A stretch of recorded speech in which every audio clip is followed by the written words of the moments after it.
flag of the United States of America and to the republic for which it stands, one nation, under God, indivisible, with liberty and justice for all. Number 2, we will call to order the May 19th, 2022 Village Board meeting.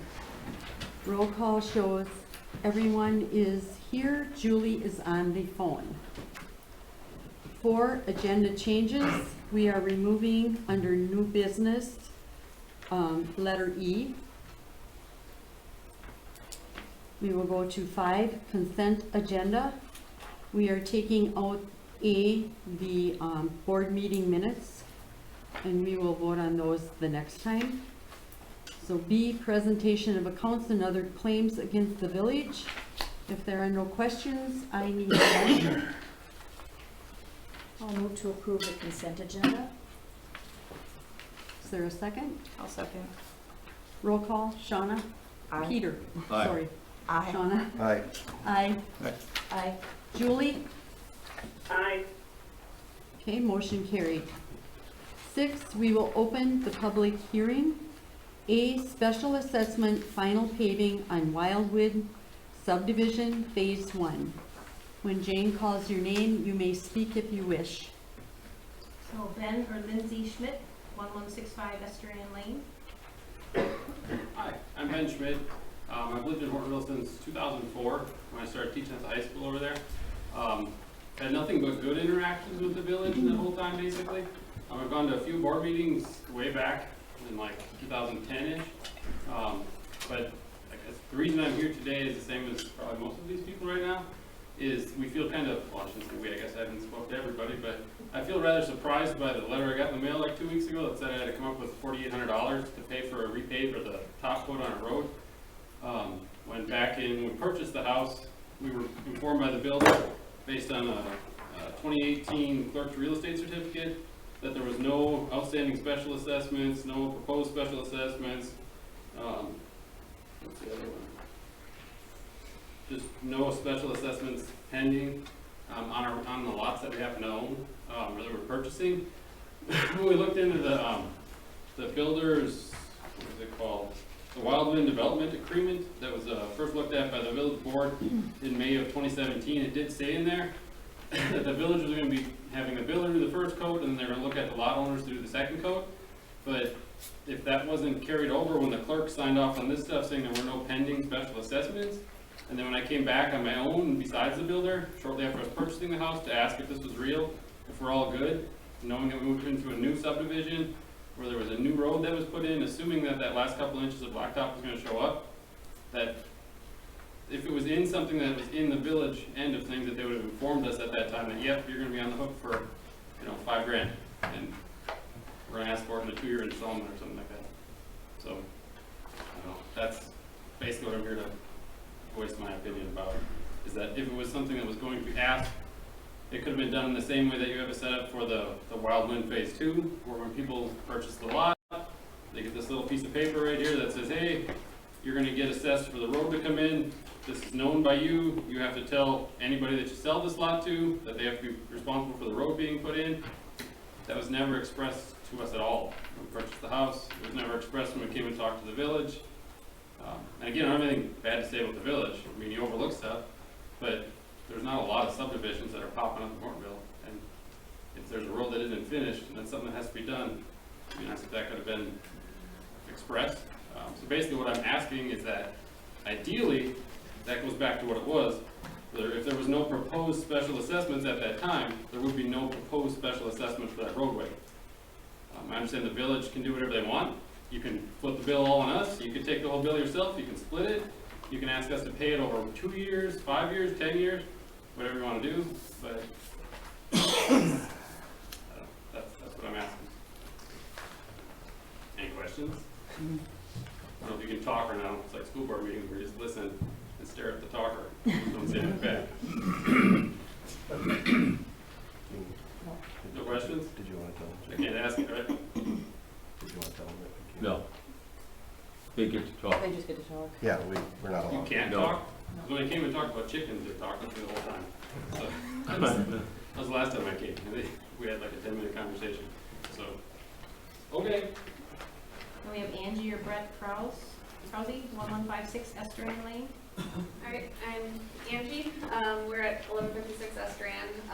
Basically the same thing that Ben has said. We, at the time of purchase of the house in 2020, we asked the realtor and the builder if there was any payments required for the road going in, and we were told at that time verbally that everything was taken care of and we were not on the line for anything.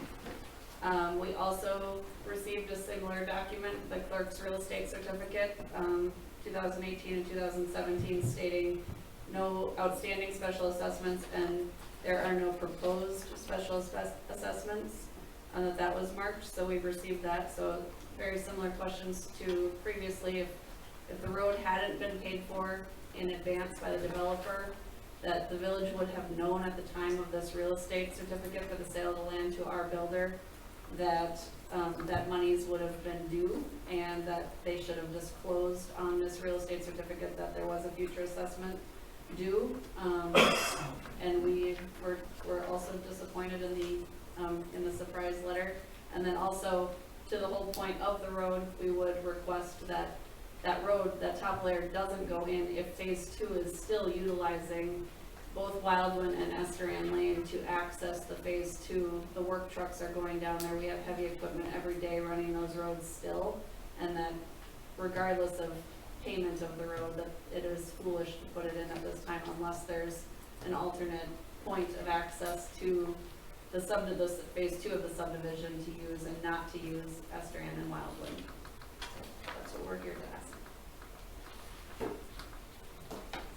And we have Perry and Tiffany Curran, 1172 Estuarine Lane. So, hi, I'm Perry Curran. I live at 1172 Estuarine Lane. My wife's not here. She's actually coming in from Appleton.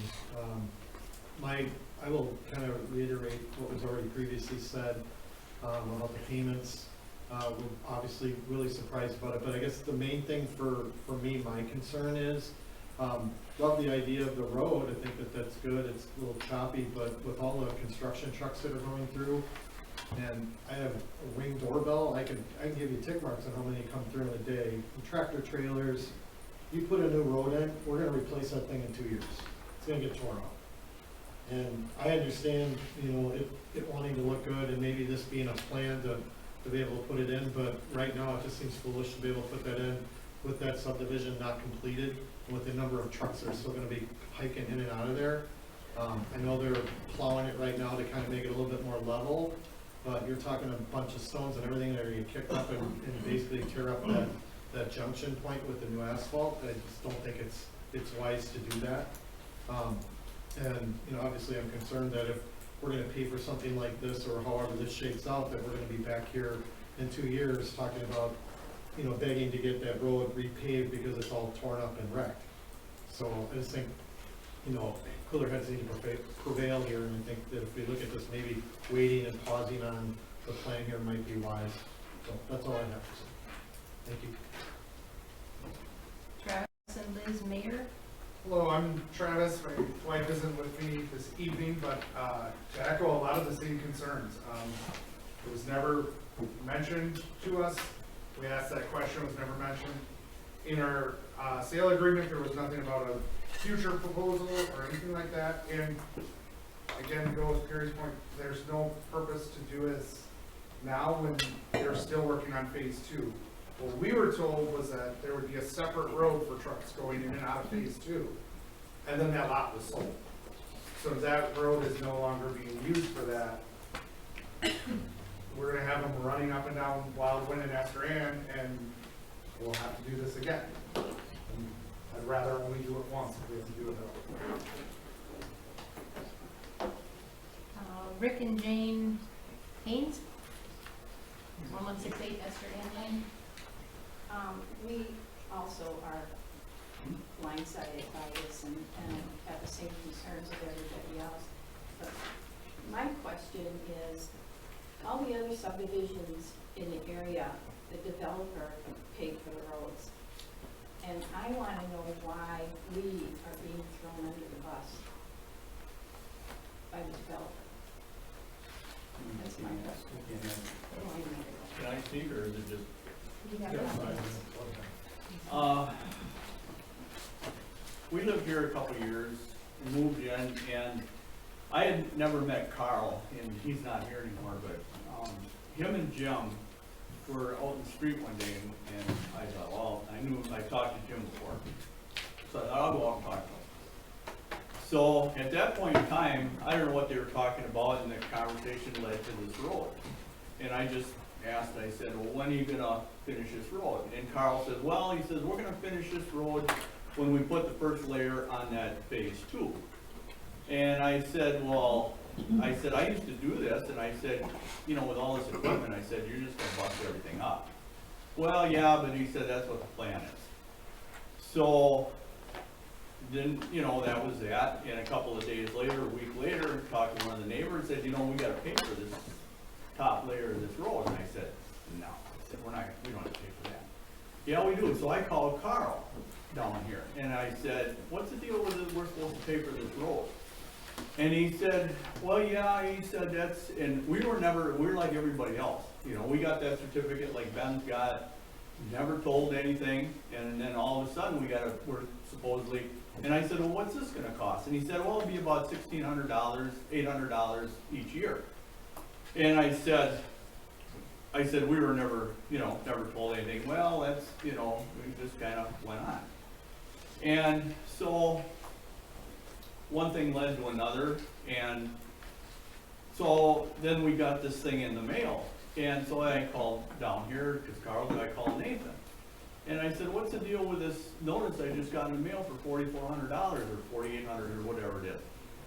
And he said, well, that's to fix the road, or to put and I said, well, it's all busted up now. I said, all this equipment going back and forth, and I said, I've watched quads and triaxles and low boys and everything else. I said, it's undermined the whole road. I said, everything is busted, so we're paying for the whole road and the top coat and everything. Oh no, you're just paying for the top coat. I said, well, last year it was $1,600, and I said, what happened to that? And he said, well, some resident from up there came down to the board meeting last summer and pushed it back a year, or pushed it up a year, whatever you want to call it. And I said, I was never notified of that. I said, I bet you there wasn't any of these other people notified either. I said, who was it? And he said, well, it was one of the residents. And I said, well, I'll tell you what, if it was Jim, I said, for one thing, he shouldn't be coming down here and talking for any of us as far as pushing any project back, because he's not paying for it. He should have paid for it to begin with, but he's not paying for this. And I said, you know, nobody got in contact with us as far as pushing anything back. Well, that's, you know, so anyway, I'm gonna get, the main concern is, if it was $1,600 last year, and it's $4,400 this year, the roads, like these guys were saying, the road's gonna keep, if you pave it, if you don't pave it this year, it's under, that bid has got an ending. So you go another year and it ends, and you don't pave it, so it goes another year, and you come out with $6,800 or $7,000, are we gonna get stuck with that? You know, if that's the case, why don't you go back to the $1,600? And we shouldn't be paying for anything to begin with.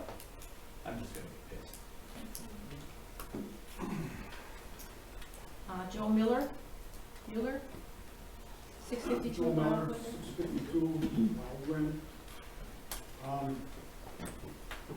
Well, first of all, I'm feeling the same way everyone else is doing. You guys are standing and doing it. Anyhow. Is it possible to get a copy of the agreement between the asphalt people and Hortonville on contract? And who is doing the contract over the asphalt? I'd like to get a copy of that so I can review it. Itemized, showing what's all being done, because there's a lot of pink marks on the roads in the existing road, and I understand that that's going to be fixed. And I'm wondering if that's being part of our 44 or whatever it is, our share, or is the village going to be taking care of it, or is the developer of the I would like to know that. And is there anyone else has said, I mean, there were 22 big vehicles came down the road yesterday, or the day before. I mean, and there's only 3 houses down there, and there's another 27 homes gonna be going up down there, so. It's just, it's ridiculous. Oh, and now that road that they were gonna be using initially to bypass the residents, people are saying that that lot is sold, and if you go out to the webpage for Wild Wind 2, that lot is not sold, the road is closed, but the lot is not sold. So that, as far as I'm concerned, they could bring that, redo that road and bring all that equipment down the way that Jim told me it was gonna happen, so. But So that's what they told me, it never happened. We have Chris or Terry Bones. Close, thank you. Do that at 1173 Strand. I guess along with everybody else, my concern is when we purchased our home, we were never informed that basically we're going to be assessed this special assessment of $4,400 or even $800 for that matter. It was exposed to us. When we purchased the house, we maybe would have made a different decision had we known that. Because at $1,600, yeah, it's kind of not that tough a pill to swallow for most. But at $4,400, I plan on putting in a new patio and home and landscaping. I'd rather take my money and invest it in my own personal property than road work personally. But I did have a chance briefly to speak with an attorney because we weren't given much notice on this. And basically the way it was explained to me is that the only covenant code or restriction that's actually in play right now is for Wildwood 2, which is the second phase of the subdivision. And within that, it does state that the road work will be passed off to the actual lot owners. It does not, there is no documentation out there that he could find at least publicly that has shown that we're responsible in phase 1 to pay that amount. So I guess I wanted to wait basically to see what came of this, and if nothing did, I was going to approach him otherwise and see from the legal aspect, actually, if it's legal for us to have a town assess and then put these special assessments on homeowners when you weren't aware of it in the first place when you purchased the lot. I get it. You've lived in the subdivision for 25 years. If something goes wrong with the well, something goes wrong with the pipes underneath the road, they got to tear the road up. Eventually you're assessed that. We've paid that in the past in the state of Hortonville. Didn't have a problem with it, but we also lived in an older subdivision.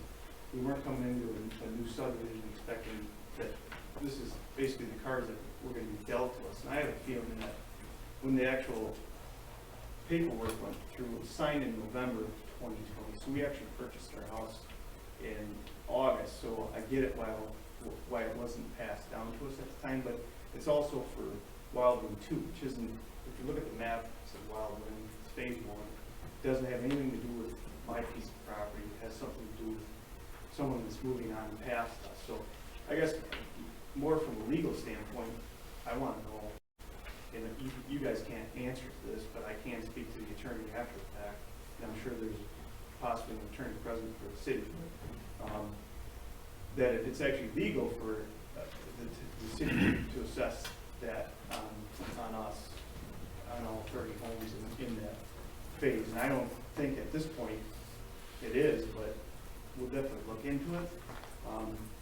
But it just seems like there's been a tip with the developer and the community and the board more so, because just so happens after that got signed, I had some conversations with Jim, and you can't really believe much, but basically he stated that he wasn't going to have city water and sewer come into the subdivision because the city was going to basically charge like $45,000 per lot, and he could make more if he were to just allow basically people were going to have to put in their own well in septic. So he didn't go with that. It seemed right around that same time, this is when that assessment came out for the second phase.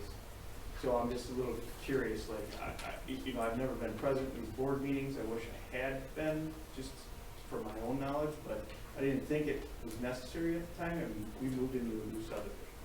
you don't really expect that. I would much rather take our hard-earned money and put it into my investments versus a city street, basically.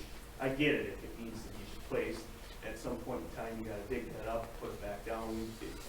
She lived in this community for 24 years, and only once there was an assessment on the road, which she paid it. It was like $2,000, but it needed it. It was something that was needed, where in this case, it should have been something that somebody had the forethought to put forth, and then let people know, at least, if you're purchasing a home in this community, you know, and in the subdivision, this is what you're gonna have to pay. And I get it, like, I would have been perfectly fine with that, knowing that in advance. And had that been done 2 years ago, obviously the cost of everything's gone up, and I think Rick had mentioned this too. I think it went from $1,600 to now it's $44 by the time we get done with this. If we do wait, because I think it's a smart thing to do. I mean, like everybody else, you see these trucks driving by, they're starting that second grade on the second phase of the road, you know, and then I'm gonna pay for it twice. It just doesn't seem fair, you know. I mean, it's not very attractive for somebody to move into a new subdivision and have that put on you, but that's just my 2 cents.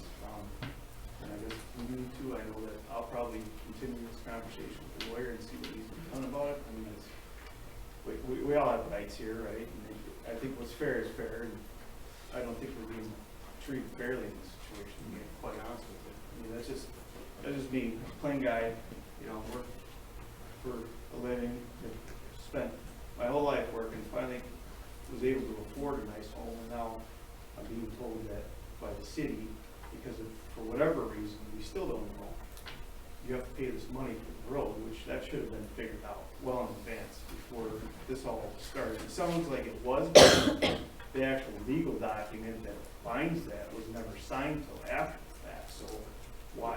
You know, why all of a sudden? It just seems kind of odd when phase 2 went into play, like, oh, we missed it. Okay, so we'll just go back because we can, we have the power to do so, and assess that to the homeowners in the first phase, because we're gonna do it to the second phase. Well, it's a different ballgame, you know, and they know, we didn't, and even if you did know, you asked the questions, right? They specifically came down and asked, is this right? And no, you're good, have a nice day. Okay, well, I'm gonna take that $4,500, I'm gonna put it in my lot, put money in my pocket. Just, I don't know, it's disappointing, but that's all I have to say. Thank you very much.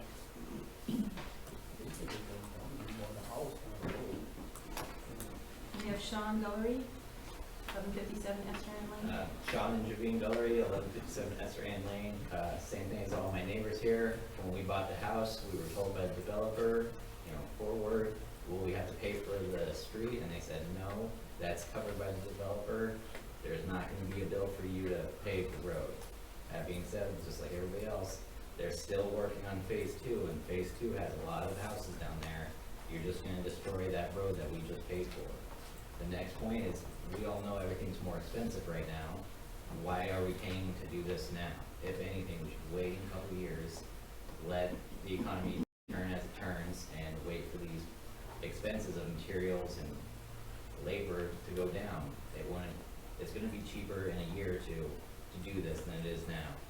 But again, back to the point, all of our paperwork has there is no cost, there is no assessment, and yeah, that's all we have to say is we were told no, and now we have a bill saying we want $5,000. It's not right.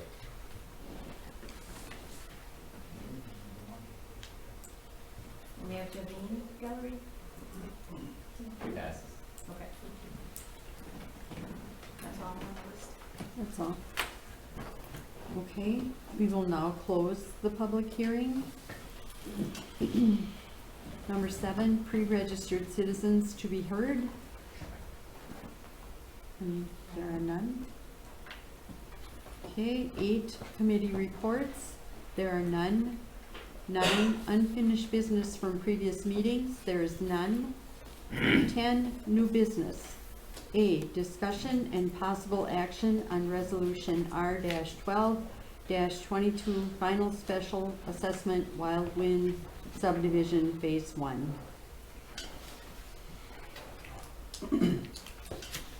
So a few things will kind of clear up phase two has nothing to do with phase one. So the thing that was put on phase two is not how you're being assessed. There was a developer's agreement for phase one, and that's where it basically states the homeowners will pay for the final layer. As for disclosures, that is on the developer to disclose that information to you, who sells it to you.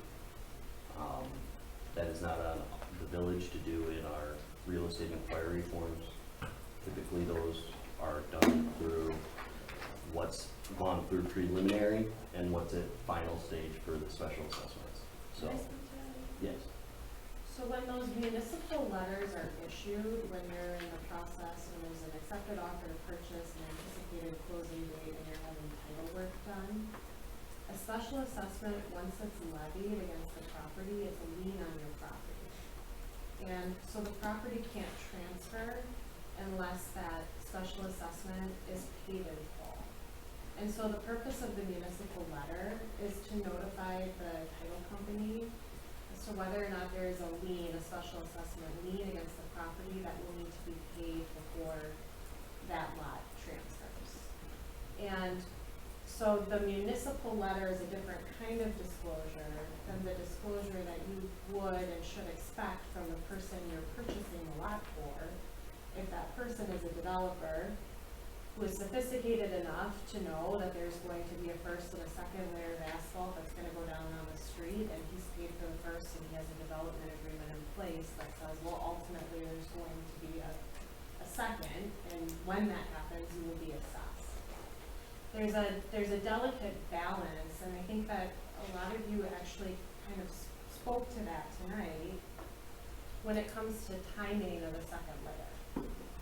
You can really only hold a developer's feet to the fire for so long from a financial standpoint. And so if he's going to pay for that final layer of asphalt, the development needs to occur relatively quickly. Otherwise, he's going to be paying to put it in, and you're going to have the problem that you all spoke to, 5, 7, whatever years down the road when he starts selling those vacant lots and they take a while to actually get built up. So as far as the disclosures on the municipal letter are concerned, the village is not expected to know that in 2 years or 5 years it would, or, it always could, but that it would assess for a project. Didn't they say specifically in the village agreement that they were gonna assess for a project? Did they say in this Specifically development in the agreement? village agreement for that subdivision, for our phase, what he's referencing, it's like paragraph 6, it says, top coat will be assessed to the people that purchased in that subdivision. Correct. This from our village is also from the village, says there are no proposed special assessments. So That's already a proposed special assessment, so they've contradicted themselves. Here's a special assessment we're gonna do on you. We go and ask them, I asked them myself, the builder asked him himself, and each time, no proposed. That's a proposed special assessment. I think pending would probably be a better word for it. There's also, Because again, the purpose outstanding. of that for the title company is to know whether or not there's a lien that needs to be paid before they will allow that property to sell. So I There's understand. no special assessments pending, no outstanding special assessments, no proposed special assessments. They You had can not pick any been word you want, but proposed they're all to the the same village thing. board at that time. They were proposed to the village board, because the village board saw that thing, on May 4th of 2017, they reviewed that document, and they saw it, so they knew it was there. So when we came down here and asked these people about it, they knew. I understand that the person that filled this up isn't in this room, and they aren't this person, but that's how it's supposed to work. You can change the words to any little thing you want them to be, just because, well, that wasn't the word it should have been. That's the same meaning. It's the same meaning. And I can't speak to any conversation that someone came down here and I had have. with, and I You can talk understand to me that. about it. And I'm not questioning that. What I'm telling you is from a legal standpoint, the purpose of that letter is to give notice to the title company if there is an assessment that is pending or has already been levied that will need to be paid before the property transfers. So, and I'm not gonna fight with you about it, I'm just telling you that's the purpose of that letter for the title company when they're doing their due diligence prior to that transfer.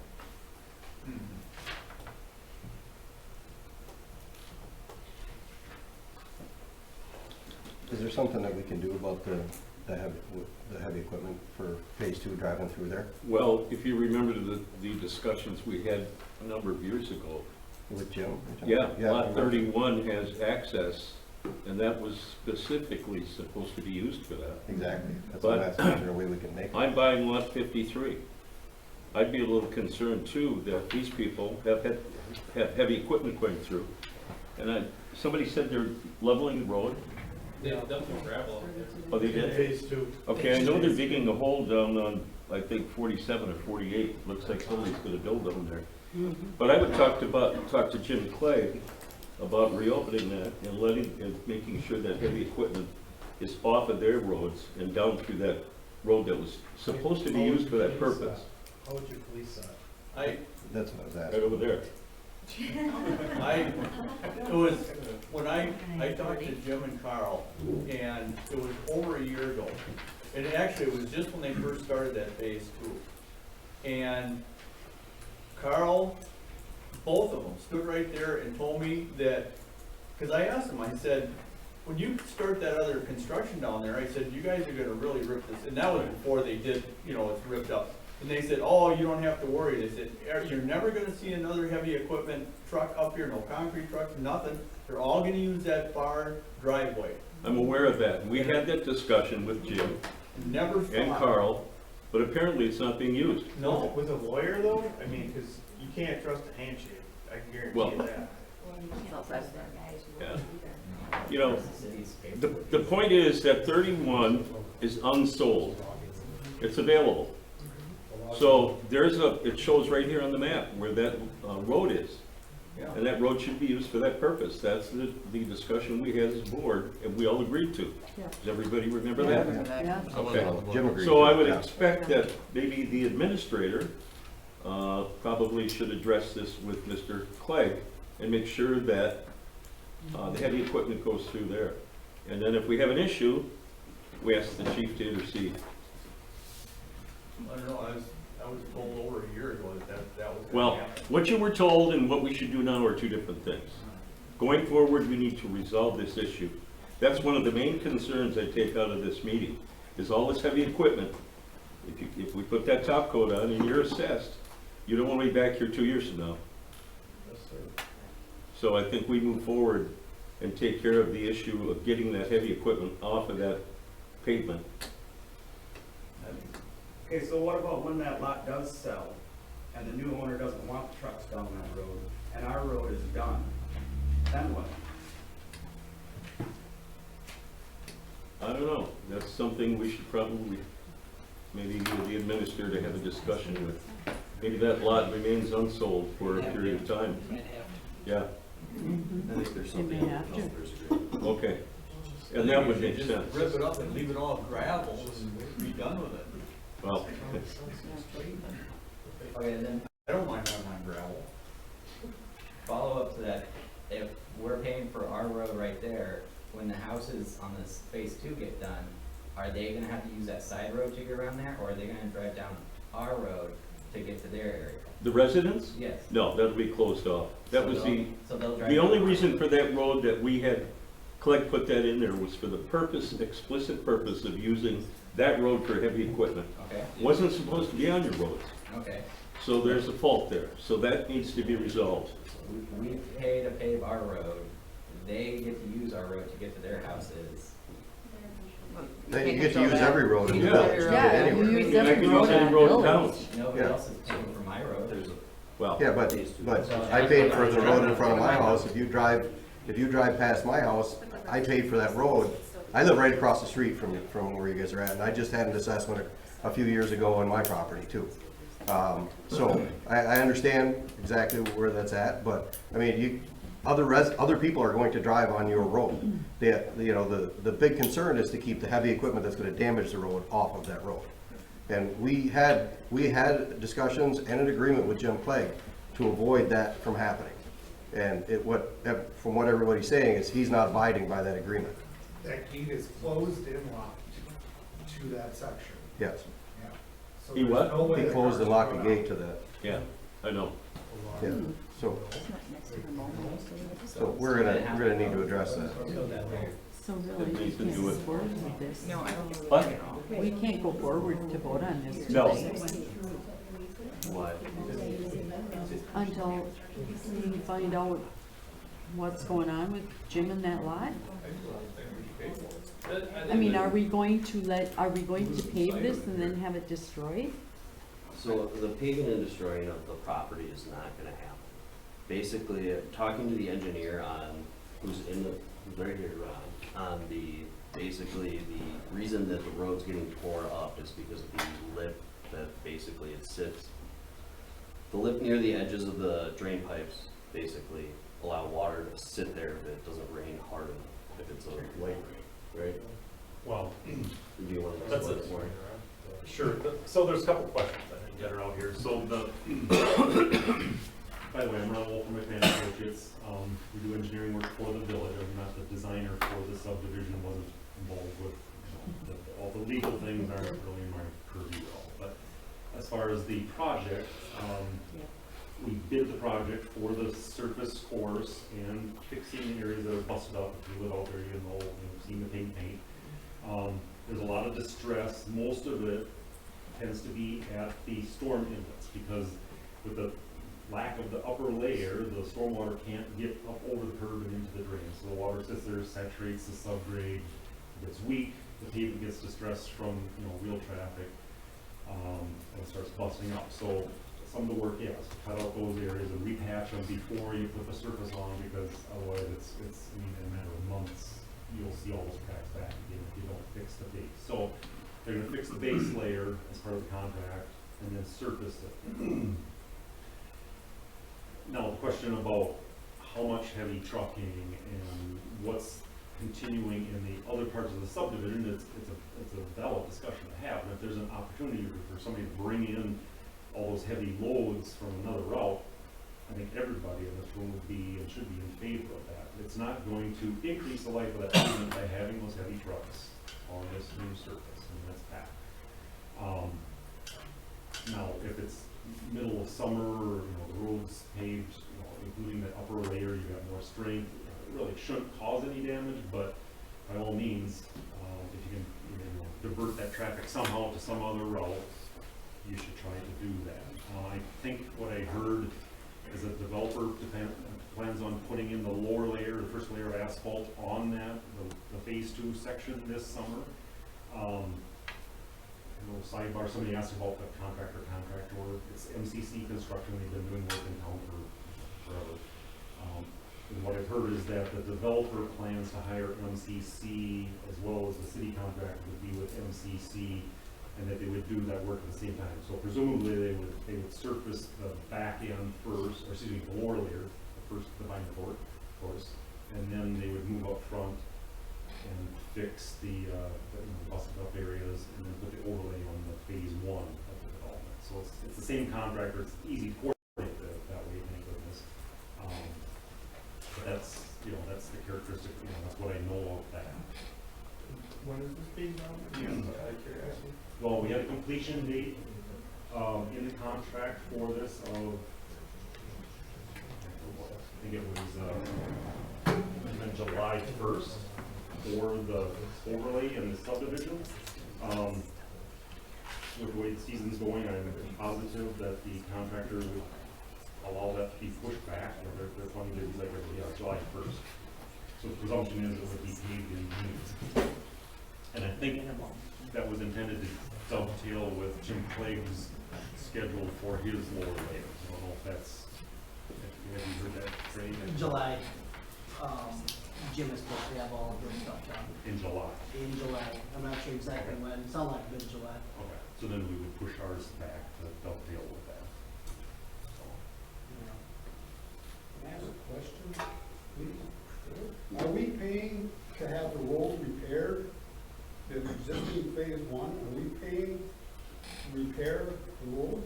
That part of that The cost to cut out and base patch why are we those paying distressed for that? areas. We've been told two different stories. One we're paying for it, the other we're not, so what is it? You're paying for it. And so technically, right now, the way it's set up is that the whole reconstruction process is, or the whole final coat is being paid for by you guys. That's That's why I went up. per. So the math, Well, the math on it is simply the cost of the project divided by the number of properties. It's just frankly as simple as that. So yes, the base patching, cutting those areas out and fixing them ahead of the surface course is part of this equation. There is some contingency dollar in there too. I think it had maybe 10% or something. The presumption is we wouldn't have to use that. And the point of putting that in there is that for some reason, because I have to do an estimate of how many tons of asphalt it takes, let's say I estimate it's 1,000, if it comes in at 1,010, because it's a unit price contract, we pay the contractor for the 1,010, whatever they install. So the goal is to make that number come down as we go through this process, not to go up. So I put a contingency on top of, where the bid price is, put a contingency in there, no different than if you're building a house. It's wise to have, a couple bucks in reserve in case something changes. Yeah, usually have. But the final cost is whatever the actual cost is for the village to pay MCC to put the paving in. So, the presumption is that cost will come down. Just a quick question, you mentioned about phase 2, your dovetailing, is that part of this bid? No. Okay, so we're only responsible for phase 1? Yes. We shouldn't be responsible. I feel like that's the issue, is that when everybody that purchased and inquired about it with the village, we were told no, that's included. And when you purchase in a new subdivision, the purpose of purchasing there was that it's all new to start with. And if I would have known from the get-go, you're gonna be on the hook for the road, okay, I knew from the get-go, I was on the hook for the road. When I'm told, no, you're not on the hook for the road, that's just not right. I mean, you can do this, you can do whatever you want, but you don't have to, because that's not right. We were all told, this is included. I understand there's a bit of an issue with the developer in the village, from what I've heard. That doesn't mean it should just be passed on to us. Well, that's what you're doing.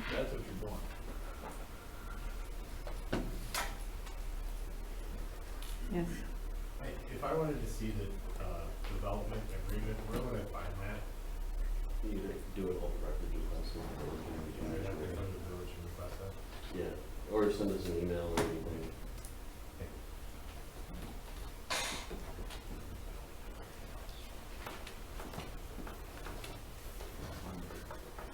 So what are your feelings? Do we vote on this, or do we Well, I think we bring it back? Yeah. I have one more question. I would like to just make this statement before we move forward on any voting, that we make sure that Nathan reaches out to Mr. Clegg to resolve this issue about the heavy equipment and make sure that he reopens that access on lot 31. And if we have an issue, then I hope the chief would back us up. Well, yeah, that's where my question What is is too. it? Is what, and this is not for the chief, because she's sitting over there like a deer in the headlights Yeah, here. This is this for isn't- legal. Do we have a way to enforce that? Or is there something else that we can do to force him to use the road that he agreed to in the developer's agreement?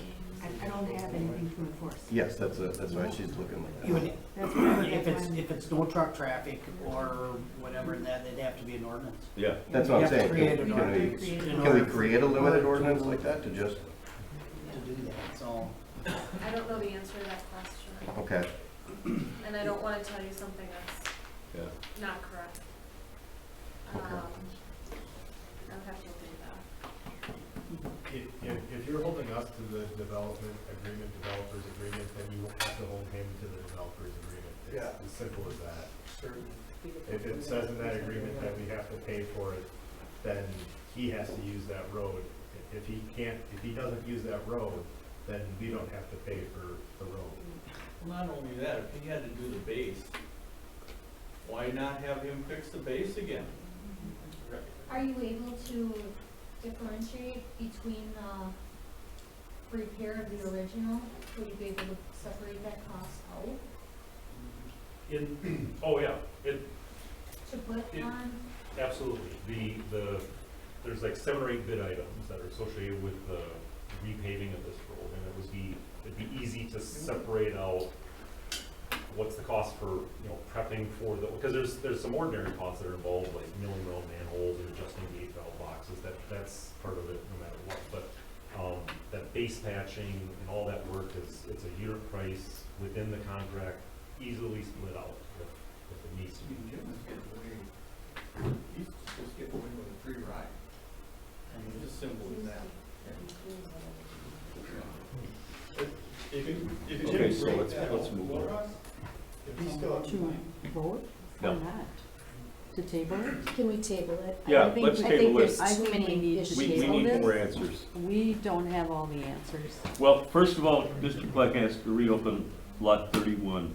Second of all, we have to figure out a way to police it. If it's an ordinance of some sort, then that's what we'll have to generate. how about the bill being put on us, so where are we going with that? Well, I mean, I live That's why we're tabling it. So I live in Parker Heights, right? And my subdivision is about 20-some years old, right across the street from you guys, right across. And that subdivision, it went exactly like this one is. Parker's did the base coat, and then when it came down to do the final coat, once in the agreement, they had, I think it was about 70%. Once 70% of the lots were sold, then the owners of all the lots, including Parker, still own 30%, were assessed for the final coat. And that's fairly common with all of the subdivisions. You know that ahead of time.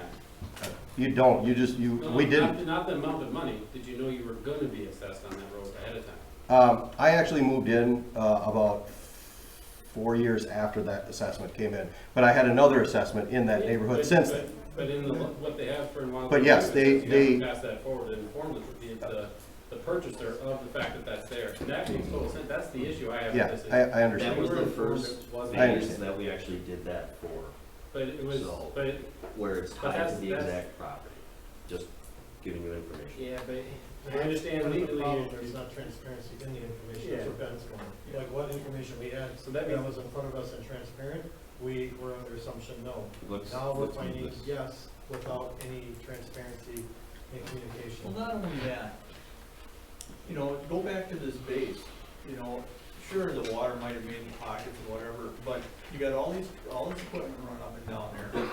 And the subdivision is what, the 3 years old, that base layer is 3 years, maybe 3.5 years old. Huh?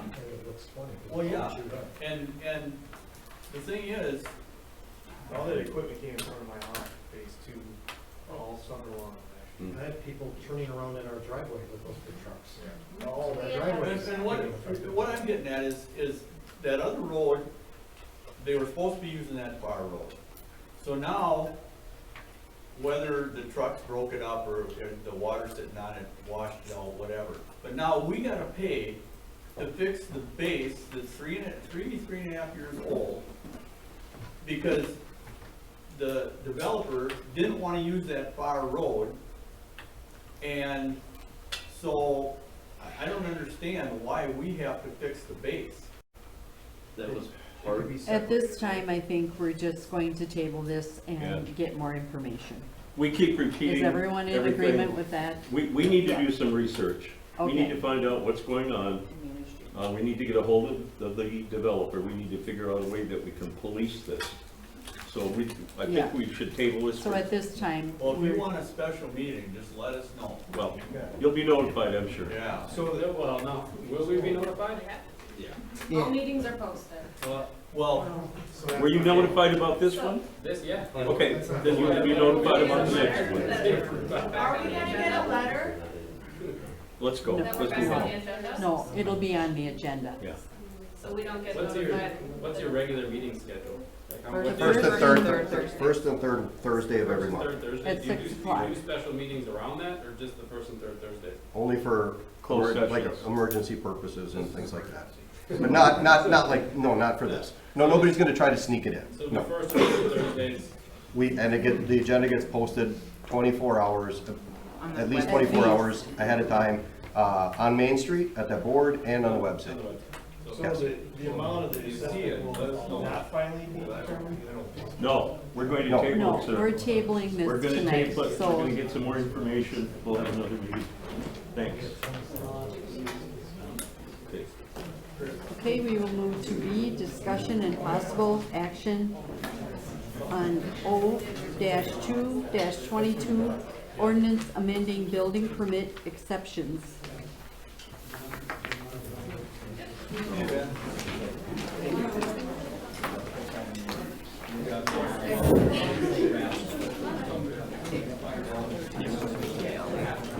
Yeah.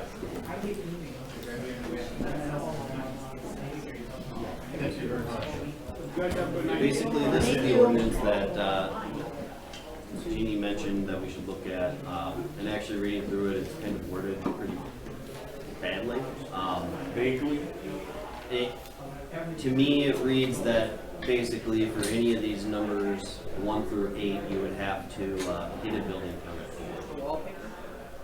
Yeah. That's what it reads. It's not the intention of it. It's not what we've actually enforced. But to me, if that's what the way it reads, I'm not.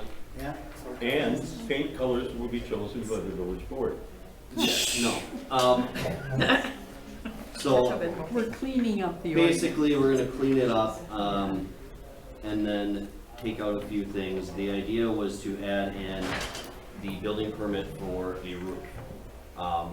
So for replacement of roofs, sidings, and windows, that you'd have to get a building permit for.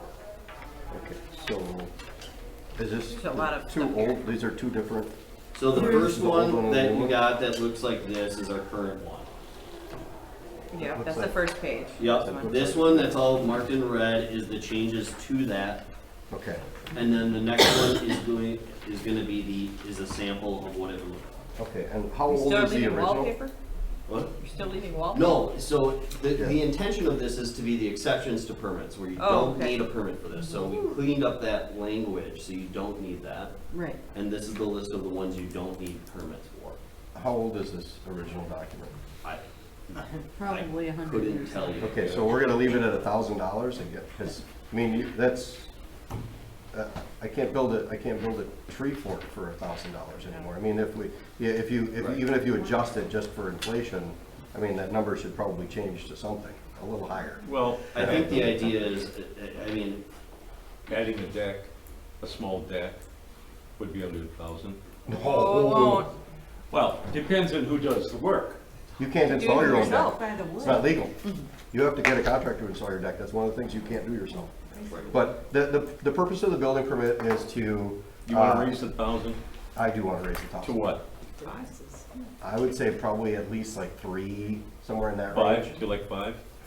Five's a little tough, because the purpose of it is that any project that's gonna get done, that's gonna require work that has to be certified, like electrical work, or a deck that's gonna have to be structurally sound, or any other type of work that has to be done, you have to get a building permit. That way the building inspector has to come in and somebody has to approve it and everybody has to look at it, right? So, for you to, I mean, $1,000, I can't replace, I can't replace the baseboards and the flooring in my basement for $1,000.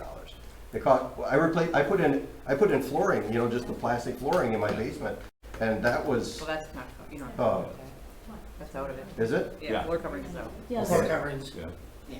You did. So Jim, But you see what I'm saying, it's $1,000 a long time ago, it's not $1,000. so in an effort to move this quickly ahead, what would you rather see, 3 or 5? I would suggest 3. Okay. We still want to be reasonable, but you don't want to be burdensome. How do we compare with other villages and cities, do we know, on stuff like this? for like what? Like, The limit, That number. at limit. That limit? I couldn't I'm tell just you curious. an accurate.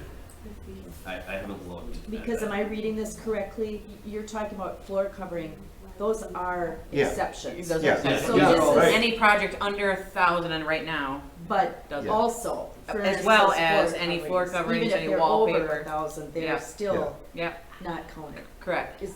Are you not reading it that way? No, I'm reading it that way. Okay. But I'm just saying, it takes so little investment in any project to get to $1,000 today that that you basically might as well take that out. That's, I mean, it's. I mean, swing sets cost more than $1,000. I built planters for, you know, I mean, the price of wood has gone up so much that the planters that I built to plant that are right up against my house would cost more than $1,000 today. Did you get And a I built permit? 3 of them. No, they were, I built them 2 years ago when the wood prices weren't ridiculous. So we want to change the 1,000 to 3, I guess. You spent 800. I spent 800. So That's just my let's proposal, is to approve change it it to with something that's. then the change to 3,000, Okay, That's so my, that we don't have to bring this back again. okay. right.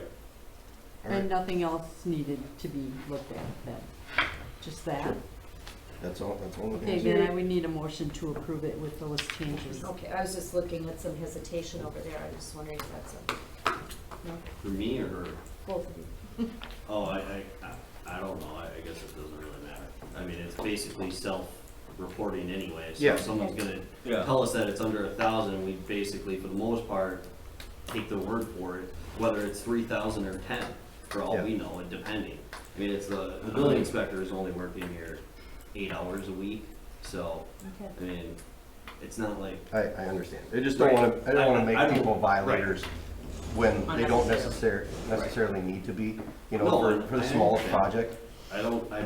I just don't know, I didn't look into anything on that, so that's the only reason I was.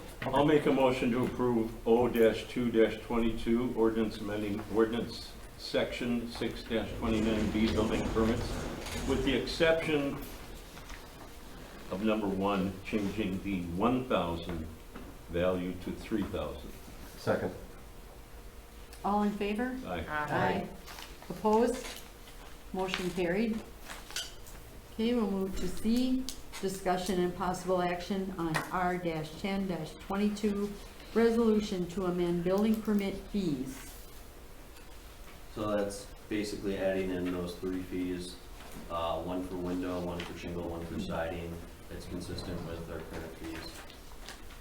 I'll make a motion to approve R-10-22, resolution amending current building permit fee schedule as shown. Second. All in favor? Aye. Aye. Opposed? Motion carried. D, discussion and possible action on resolution to appoint deputy clerk treasurer as alternate check signer in the clerk treasurer's absence.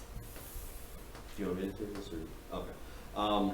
So basically the way we've had it before is anytime Jane's gone, it's another trustee to come in and sign, which gets complicated with different trustees having different stuff going on.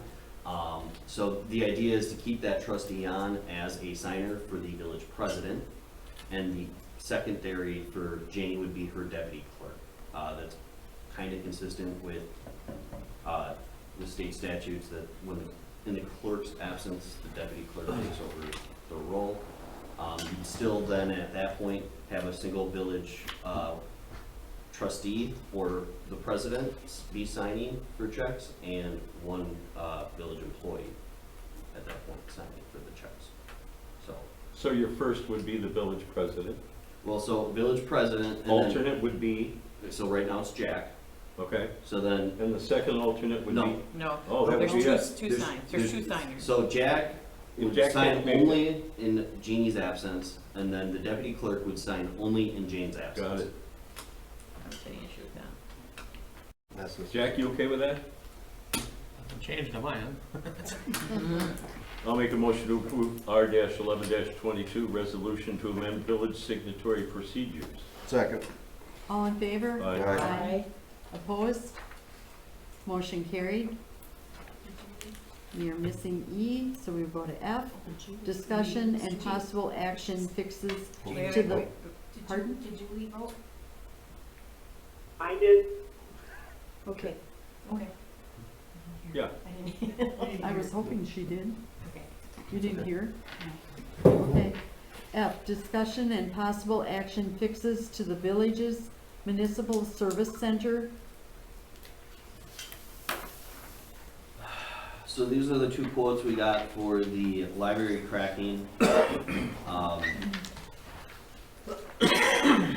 So one is from Myron for $15,536. The other is from Keller for $9,000. 9:30. So, Any major Well, differences between these two as Yeah. far as services? yeah, so we would suggest going with Keller. There's some, obviously it's cheaper, but at the same time, we have potential, we're working out kind of a negotiation with them on something, so. aren't they the original contractors Yes. on this building? Yes, Aren't the faults due to them? Or was it the, they're not, no, oh, no? they're not, well, Oh, yes? I mean, I would. They're I not would- taking I responsibility. I recall some of Carl's We have a conversation seven, we have a about this. 7-year basic time to hold them accountable. The board at the time neglected to do that because these errors came up instantly, before the building was even finished. And where it's left off is basically, I can't find after it went to the board once, and then it was tabled and never brought up again. Yeah, but in our defense, I recall some of these conversations. A lot of that was handled outside the board. I think Carl tried to maneuver around that issue, and maybe we just didn't, we knew there was an issue. There was a trustee that was maneuvering around this Oh, and working with them a trustee? at that time, yes. Oh, okay. So, are you telling us that this lower price from Keller is, Sufficient to do the job? well, yeah, not only that, but is it kind of a, Sorry. I have nothing in writing. I have an email. and that email says? Not to be discussed here. Okay, Not at this time yet, all right. until I really have it in Okay, so who's going to manage this? Craig? a mixture of Cray and the building inspector. And Okay. then our, Paul? actually, McMahon has been working with us hand in hand, not Ron, but Dan McGrayland. Does it sound like these 5 things they've listed will remedy the situation? So what we did is we had Dan Braylon come in from McMahon to inspect, because we wanted an outside source. So he looked at it, and then basically we told him to come up with 2 options for us. And he said, well, the one option is cosmetic, Yeah, which is what they were told 5 years ago. And the cosmetic version is no longer, they can't even find the, Yes, yeah. it's hard to find, Hard to find. what's it called, crown molding that bends. Yep. So, It floats along with So, that. this is the actual fix from Dan, and then we bidded that out. okay. The That 5 makes things are the actual, What? the 5 things listed on this Yep. by Keller? Okay. Yes. Because if any of you've seen in the library, it's pretty ugly. Mhm. I mean, honestly, if you look at the 7 that Maren listed, some of it is like, I mean, the same 5 things that are on Keller are on the 7 here. Yeah. But like they put a poly grade, like they're probably gonna do that anyway. So I think it's probably the same. Okay. We need a motion to go forward with this, or? We need a motion, yes. You want to take this one? Sure, I'll make a motion to approve the Keller proposal for repairs to the library. In the amount of $9,930. I'll second that. Roll call, Peter? Aye. Aye. Aye. Aye. Aye. Aye. Julie? Aye. Okay, motion carried. G, discussion on strategic plan. So you all should have got the strategic plan from 2013 in your packet, and then a separate one, because we figured we didn't want to have 133 pages for our packet this month, so you should have got 2 emails. I don't know if you guys had time to look through the old one, but at this point, it was done in 2018, after, because it's a 5-year strategic plan. The proposal I have is allow the village staff to come up with a strategic plan and present it to you at a later date. I think there's, yeah, I don't, if you have any, do you have questions, concerns? I like that idea. Give us time to review it.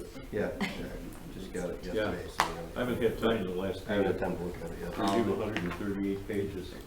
I will say, without trying to discourage, well, or critique, but there's a lot of them in here that I wouldn't necessarily consider village strategic plans. Okay. Event planning and stuff like that is 90% or about 33% of what that's in there. So what kind of time frame are we looking at before you're gonna present all of this stuff to us? Months, weeks, winter? Yeah, probably a couple months maybe. Okay. I think coming up with the goals might be something better to kind of present to you guys sooner, and then kind of from those goals come up with our plan through those. Okay. And so it might come in pieces before you get the final. Okay. Okay, Okay. everyone's in agreement? Yeah. Okay. Then we Thank you will for doing move that. to H, discussion and possible action on purchasing fishing pier rail in Veterans Park. Do you want to? I can take that. So, last night at the board meeting, the village requested out of monies that are somewhat set aside on the bold's CIP program, and that it had been brought to us about putting railing on the pier at Veterans Park. Looking at it like a safety issue, things like that. So what we did is, I don't know if you have that in there. No, not the quote. The Okay. cost estimate. So the cost estimate from Schmidt Boat Lift and Docks, this is what had, I believe where the docks had originally came from, and that was for $4,147.50. It was approved at the board meeting last night for the purchase of this. So Bold is gonna pay for $4,147.50 for this to happen. So I guess we're just requesting them. Well, initially I thought Bold was supposed to be next week. So I was gonna preemptively get your opinions on it as a proposal. Is this for, first of all, how high is this? Anybody have any idea? It's on there, if you wanna pass that around for them. And then is it all the way around, including the back? It's all the way around, and then it's got varying heights is kind of the way I see it. I had Chris contact them to come up with a design for it all. But funds doesn't come from Bold, not from Right, the village. well, So, yeah, we'll get a check in, it's gonna come out of it's gonna be expensed by us, I believe, unless we can just throw it through Bold, which might be easier. Perfect. It was guess we approved, did so I would think. Right, okay. so what do we need to? Nothing. Nothing, I guess If no, it's, nothing. if it's something that you guys want, or if it's something that you don't want, then we can. What, the safety rail? Yeah. We want it. Yeah. I see those kids over there all the time. Yeah. And the parents with 3 or 4 little ones? Yep. Should have been on right away. Pardon me? Should have been on there right away. Yep, that's Yeah, what I it said. should have been. That's what I said. I don't know Yep. why we, Talked about it, I guess, from So my we don't- understanding. We don't need any action, Okay. Okay. Okay, apologize. we will then move to Sorry, I I, didn't discussion see and that. possible action, grant approval for Town Drive and Oak Street. Okay, looking out into the future here, we are looking at, CIP, looking at, finishing up Oak Street from what was done last year to Highway 15 or Main Street. And we're looking at also Town Drive. So what I am requesting is to grant or allow me to grant through the FFY 2023 through 2026 bill on the SDP local program. I did fill out the application, and I believe in the packet here that I had given you kind of what the cost estimation is right now. We're looking at a total project here of about $1.6 million, okay? So I have to look at each road separately, Oak and then again Town Drive. So priority would be Town Drive and Oak would be second to the primary. And what I had given you here is kind of a cost estimation of what our local share would be and also then what the federal share would be. So I'm requesting permission to go ahead and grant for these.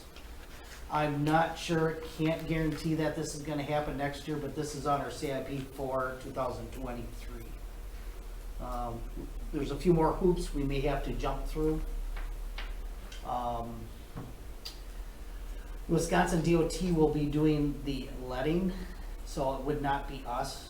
Everything's through the DOT. So there is a lot of things we're gonna have to follow after this, if we are granted. I just need your permission to go ahead and grant for this. It's a lot of money. It doesn't cost us anything. No, this doesn't cost us anything, no. If we're awarded the contract, we have to go forward with it. Yeah. That's the only thing. Right. But it's already on our plan, right? Yes. Yes. Well, if we can get this. Yeah. Because otherwise, If- and then you're talking about it, I think it was around a $400,000 assessment for the school district. Here we go. Yeah. For just depends on which town way. though, it was, I think, was it 1? 1.1, yeah.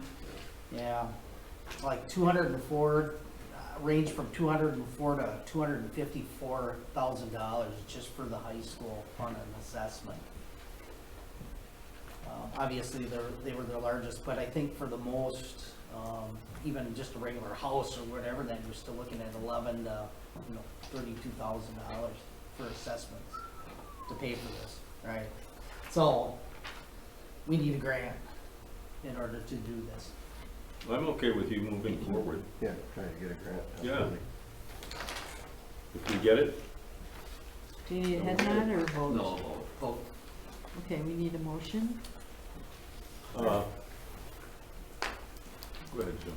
I don't know, I was gonna say, is there a cost associated with No. trying to get the grant? Nothing? No.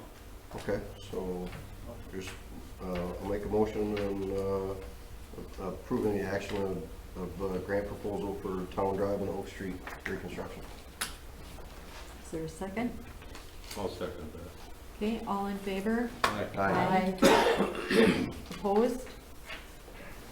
Okay, motion carried.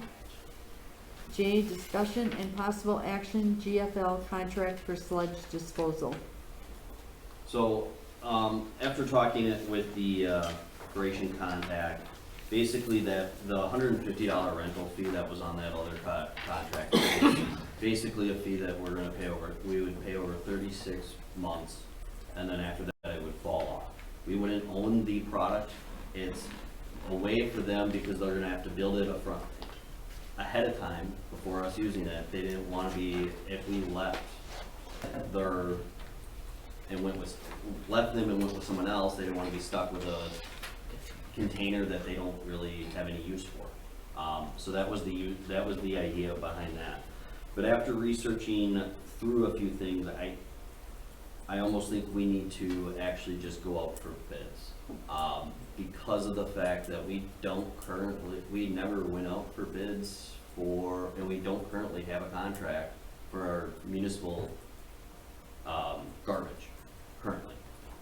So that the municipal center, the parks, the Cedar Street.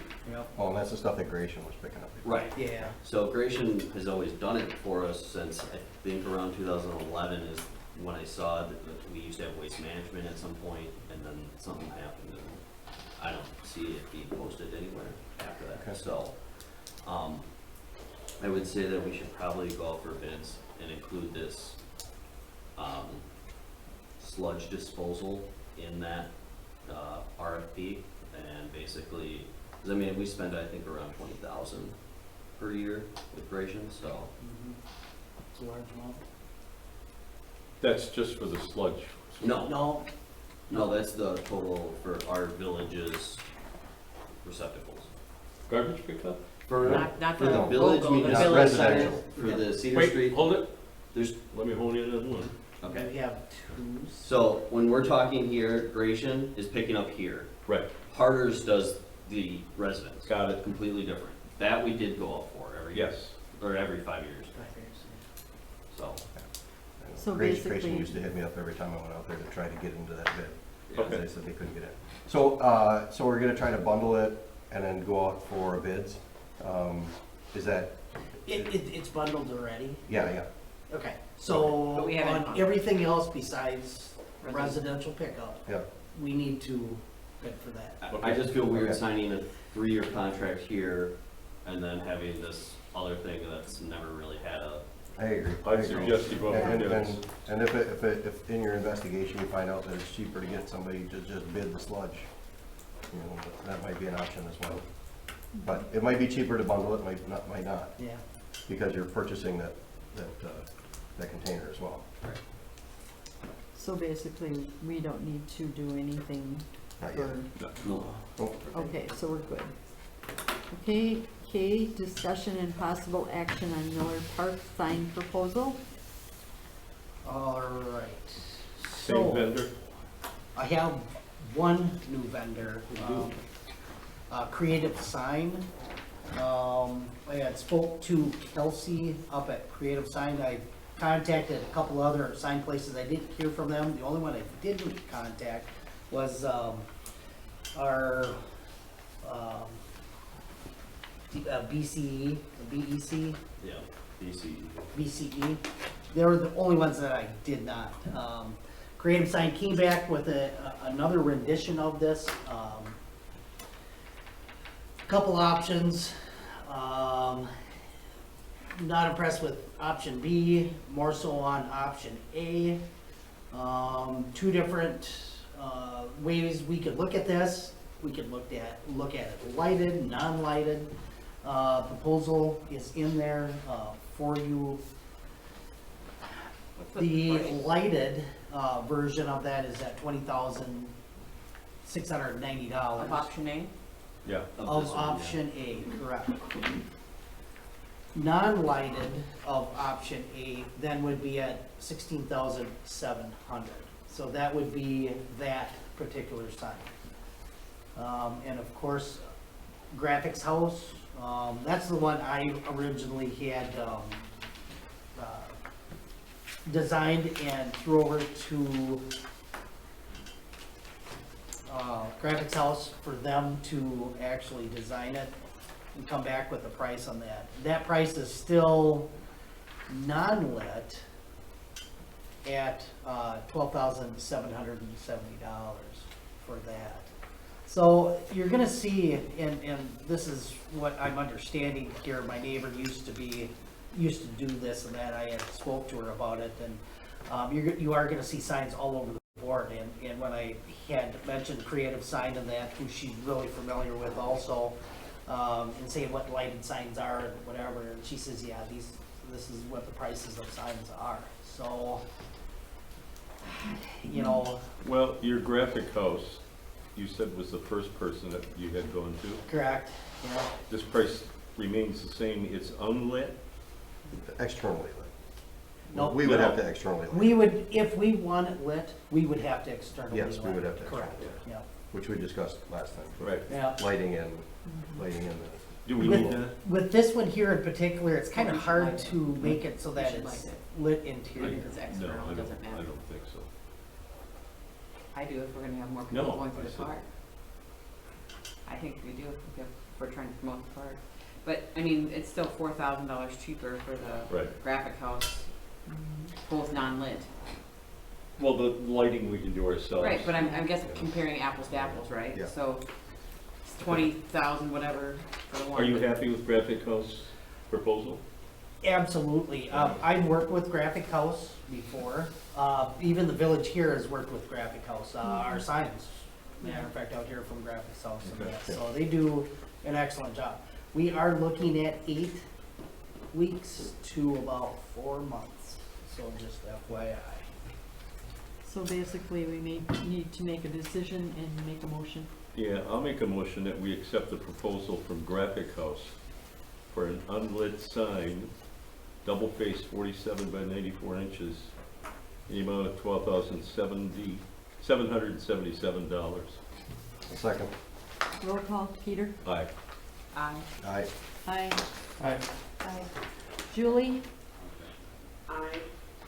Okay, motion carried. Could I ask one question quick? Are you anticipating this same type of sign for all the parks So I'd like to, for consistency? this one's gonna be a little different. I believe when we look at Alonzo, that's gonna be a little different from this. One of the biggest things is I want to, and we had discussed this about standardizing our signs as much as possible Yeah. with this. You can get smaller renditions of the other parts of this that would, maybe 4,000 or whatever. So, but you're only looking at, Kind of maybe based on the this- park just size wondering or if the we're- amenities or whatever, I'm just wondering if we're anticipating same look and feel.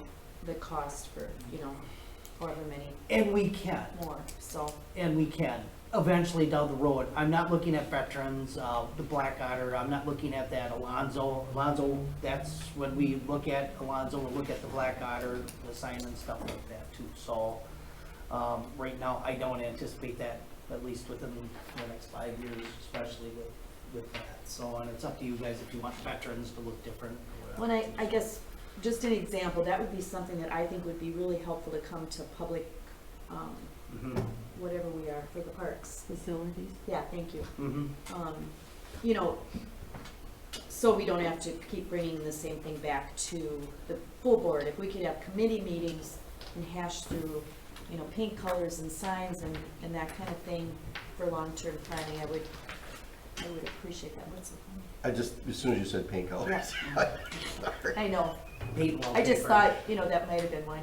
But that would be my preference, because I Absolutely. think also going with decisions with Public Works, where there's so many different machines and equipment that personally I don't know a lot of, but if that could be handled in committees, I just think it would be more time. Well, when you see the CIP, how I plan on handling this and how I've handled it previous life, is in the CIP, I do break it down and to say, hey, this is what the estimated cost is. This is within that project. This is what we're looking at for, let's say, Alonzo or Black Otter or whatever, and break that down. And then again, take that and put that to the year of. So it'll make it easier for you guys, committee members, then also to see that, hey, in 2 years, we're looking It at just wouldn't be so But- piecemeal, I guess. I guess what she's getting to is she would ask that we hold a public facilities meeting to discuss some of this stuff with you, as to the colors and stuff like that, rather than bring it to, the board for And maybe discussion. group things, I guess is what I'm asking for, Craig, group your sign, your paint colors, these are things coming up in the next 2 months, bring it to public facilities, bring something to Public Works, and then we can talk about it, and then bring our opinion to the board. That's how I feel. It would save time. Yeah. It would save time here in It's these another meetings. meeting, I realize that, but Yeah. I think it would be Okay. more beneficial. So when you talk about standardization of these signs and stuff, maybe that's when you say, okay, let's have a public facilities meeting, and you put a notice out, and the committee meets and discusses it with him. Is that what you're asking? Yep. Good, okay. And maybe a few more other things on the agenda, Okay, just well. so it's not so piecemeal. Okay. We will move to L. Any other miscellaneous topics for future discussions? Yes. I think we should meet on and discuss an ordinance regarding this issue of heavy equipment in phase 1. Why would you guys discuss that? Why? Well, I mean, The board? I get what you guys want, but I think that should be handled through staff rather than you guys having a meeting to discuss it.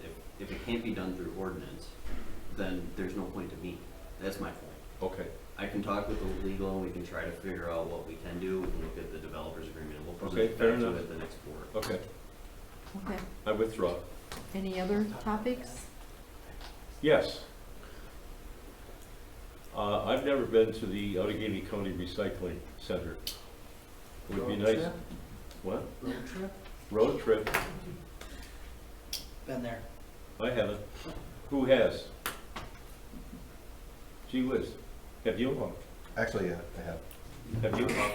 I didn't tour the plant, but I've been there. Well, it looks like you and I are the only ones taking the road trip. You bring the snacks, we'll go. Lunch. Yeah. Well, we'll get coffee first. I don't know then what buy has to lunch. be done. You have to call down there to make sure that we can get in? Or do we just go? No. Do you want to just call? Huh? I mean, you could call as a trustee of the village and Well, okay, Yeah. if they take my Yeah. word You for could it. They'll Take let up you my in. styrofoam. ask for Dean. Dean? No, actually. Julie, have you yeah. been there? That's separate from, Oh, no, that's right. Julie, are you there? I'm here, what's up? Have you been to the recycling center? Yes, I have. Okay, so it's just Peter and Shauna. Hey, it's a date. Okay, Bring the food. you two can We'll work take it care of out. it, thank you. Any other topics? No? Okay, we'll move to 11. Report of village officials, A, clerk treasurer. And your report is in the packet. It is, and just one note, we sent Daniel to the 11th Annual Policyholder Conference through the league. That you can send one member from the community at no charge. So we sent Daniel. So that's today and tomorrow. And Any questions for Jane? Okay. We'll move to B, Director of Public Works. in the packet, yeah, there is a little change when I look at, we had a water main break last Thursday, and we've been working on it, and we finally finished it today. It was quite a fiasco. In the process of that, we found that in front of the commercial club, that the fire hydrant and valve was bad. You could hear it from about 5-6 feet away hissing. So when we look at water loss, we've lost a lot of water, and especially with this water main break. Last Friday, we opened up pavement on M and MM and found that the valve that was put in 2003 was bad. But however, that did not fix the water leak. We found it today. It was in a cluster of 4 different laterals in the same grouping, approximately about 10 feet away from the main line, where these laterals are going not to that main line, but we believe that it's going into the middle of M. There's a main that goes east and west. So from Oak Street to Crest, there's a main line that it goes up to Care Partners. Well, we found 4 lines in there, 3/4 inch lines. One of them had a hole in it, and it was bubbling. Okay, it bubbled all the way up through the pavement, and anyway, we finally got it finished today. I'm not sure what our water loss is. I gotta go over the records and see what we have. So, we thought it was the hydrant, and it was following all the way down the pavement that was 820 feet away. Not unheard of for that ever to happen, because you're at the top of the hill, everything runs down, obviously. We were thinking it was coming up from there. The other thought is, the DOT is having some issues. They're trying to take care of some of them. That is that they have a lot of springs that are popping up. So they've taken care of the one on M. This will be the north side of the bridge. They've taken care of that one for now, but other ones are popping up along the grade, through the project. We thought it was that. The water was kind of muddy coming up through. We weren't able to really get a good sample of that until Monday. When we found that there was chlorine within the water, we knew that it was ours. It was a water main leak. So that's how we figured it was ours. So we've been working on it for a week. So, You know that little rock ledge just before you get to, it's on the right-hand side before you get to the bridge? yes, That used to be just a pothole that was filled with water because it was all springs in there. yeah. So what you're saying is this is in the same area? Mhm. Yeah. Yeah. So they captured it, boxed it, piped it. You know, something that I will add, because there were three-way stop there. There was a three-way stop. Yes. I thought it was quite interesting because everyone stopped. Oh, really? Oh, I went through there several times. I didn't see anybody really flip through there. Oh. So I did get a hold of Dean Steingreiber once again because we had this issue going on.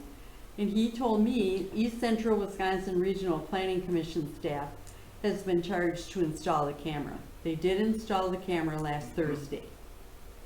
He said now they're doing the count. My question to him, and I didn't hear anything back, was did it catch the whole corner? Did you have one camera? Did it catch Oak Street, Nash Street? From the position M, you should have. It Did should it- have, yeah. Did it catch it all? Yeah, Nathan's correct though, where that pole was sitting and that, it should have Okay. captured that whole intersection. Because it would very easily be able to do a three-way stop there with no issues, because I Correct. saw what happened on M and double M. People stopped. Everyone was so concerned that, oh no, there's gonna be mega accidents because everyone is just flowing through that right turn, no stop, you know. But you know what? If we flag it and we do whatever we gotta do, and it's gonna cause a lot less havoc in the morning, in the afternoon, and every other time that there's issues on that corner. So instead of doing a four-way, we would do a three-way, Correct. because it would be real hard. So that was something that the board had voted on, and they've been dragging their feet to get that camera out there, and they finally did. So now, we'll wait to hear what their decision is. See what the results are and. Yeah. Yeah. So, just so everyone is updated. Yep. The only other thing that I had on my report, obviously, the hail damage to all of our buildings and things like that. Still working on it. Have not received any estimates yet. So next week, hopefully, I'll be seeing some estimates come through. And by the 1st of June, hopefully, it'll be in front of you guys, make a decision on what we're gonna be doing in that. Any questions for Craig? Give us a rundown in the progress in Vlasic Park. Oh, in Miller Park? Yeah, pickleball court. Vlasic Pickleball court? As of yesterday, the top has been, the final coat was put on, okay? Yep. So, we have to wait approximately 45 days before we paint it. Alright? So, not all the concrete is in. Hopefully within the next 2 weeks, the concrete will be all put in. Next week, it will be backfilled. Back curb, you know, landscaping and everything, that should be all done next week. And then we are gonna wait to put the final surface on once, and that may not happen until middle of June, potentially, for that, which is okay. That we wanna get all the concrete in, and then we will put in that final surface then for that. So, the only issue that we have going on is lighting, okay? We may not get the poles till October. Had the similar situation for Oak Street down here. We were supposed to get them in November. They didn't show up till February. So we'll see what happens with that. What's the anticipated completion? If everything We're goes gonna be well? pushing the 1st of July. For everything? Mhm. With the exception of the lighting? Exception of the lighting, Okay. correct, yep. We do have to wait 45 days, though, for sure. We want to look Okay. and wait for that mark to happen. So we're still kind of, we are on track, except for the lighting. That'll be a nice addition. Absolutely. Okay, we'll move to C, Police Chief. My report is also in the packet. Any questions for Chris? If not, Did you get an answer from, I did, so Okay. I'm working on it, I'm hopefully, looking at taking off tomorrow, but, I need to follow up on one more, background. And then, once I finish that, and if I feel that, everything's looking good, so unless somebody's gonna tell me something crazy, but I'll give them a conditional offer, and secure, him being here. And then Tuesday he'll go for the psychological, hopefully by the end of the week, at the end of next week, I can, do the drug and physical and stuff like that, finish that up. okay. We'll move to D, Library Director, and her report is in the packet. Do you have anything to add, Pat? We had a very successful book sale last weekend. I think Ally, put that in there too. She was there a lot. So we felt good about that. And they did hire a new staff person, so hopefully her hours will be somewhat back to normal soon. Okay, then we'll move to E, Attorney. Nothing? Okay, F, Administrator. Not much, just still looking at some stuff for potential, benefits for next year and stuff like that, healthcare stuff mostly right now. Talked with the school district on their health, what do you call it?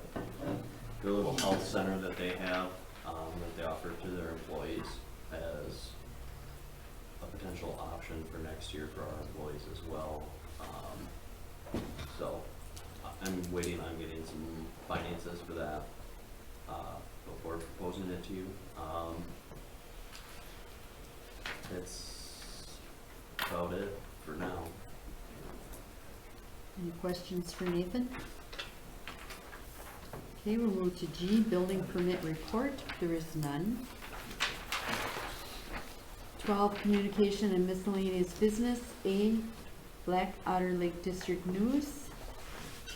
We met last night, like Clay mentioned, approved the money for the railing on the dock. We discussed the Alonzo Park plantings along the inlet and of course the harvester.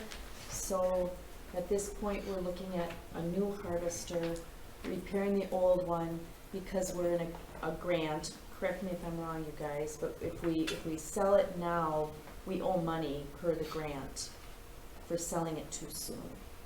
So still looking at repairing the old one, but also purchasing a new one. If we purchase a new one, it's gonna be another year. So the other part of that is looking at renting or hiring someone to come in and harvest again till we have one we can use, either our repaired one or another option. We're meeting again June 15th, I believe is the date. Okay. B, Hortonville, Hortonia Fire District News. nothing?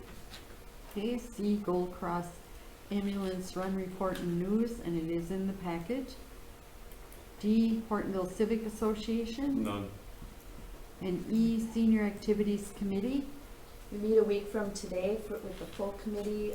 We're having a speaker on the demographics of our area based on the most recent census, and we have our picnic on June 6th. Okay. 13, comments and suggestions from citizens present. We have Matt Albert, 4001 Cowlings Circle. So, I'm Matt Albert. Gary Calkin is not seeking re-election to the Assembly. So I threw my hat in the ring. I'm the former county party chair here in Outagamie County for the Republican Party for the past 4 years. I grew up in Marion, farmed for 10 years after high school. Realized that unless I was inheriting a farm or a large chunk of money, that didn't make a whole lot of sense. So I went to school at 29, a year and a half at Green Bay, transferred down and graduated out of Lawrence a few years ago, and then got roped into politics and became the county party chair. We're going to be moving into the new apartments over by the cemetery, probably 15th of June. We're still working on stuff with my current apartment. But I just want to introduce myself to the board. One thing I have been telling the municipal boards I've been at has been, we experienced in Outagamie County with our members who are on the county board, a very heated discussion about the sales tax. And one of the things that they said to me is, well, we have all these unfunded mandates from the states and the feds, and we have to pay for them somehow. And so one of the things I tell the boards is I think unfunded mandates from the state are the biggest political shell game ever, where there's like, look at what we did for you, we promised you we'd do this, and we did. Now all municipalities have to find ways to pay for it. So that is going to be something that I fight for in the assembly should I get elected, is to make sure that if the state's going to mandate that municipalities have to do something, that we find ways to make sure they don't have to come up with the money to do it, or have a say in how that money gets accumulated. There are 6 Republicans in the primary, so take a look at all of us. One of them is from Ellington, so he's a hometown guy. But I would appreciate you checking me out. I'm an open book. You can ask me any questions. I'll hand out my cards if you're going to closed session. I'll quick hand them out before I jet out. But otherwise, I'm an open book. Thank you. Any questions? No? Thank you. Thank you. Thanks, guys. Is there anyone else that wishes to speak? Okay. If not, then we would need a motion to go into closed session. I'll make a motion to go into closed session under state statute 19.85 1C, considering employment, promotion, compensation, or performance evaluation data of any public employee over which the governmental body has jurisdiction or exercises responsibility. I'll second. Roll call. Peter? Aye. Aye. Aye. Aye. Aye. Aye. Julie? Aye. Okay, we will 5 minutes recess to clear the meeting room. 18, any action on matters discussed in closed session? There is none. Nope. 19, I would need a motion to adjourn. So move. Second. All in favor? Aye. Aye. Opposed? Motion carried. We are now adjourned.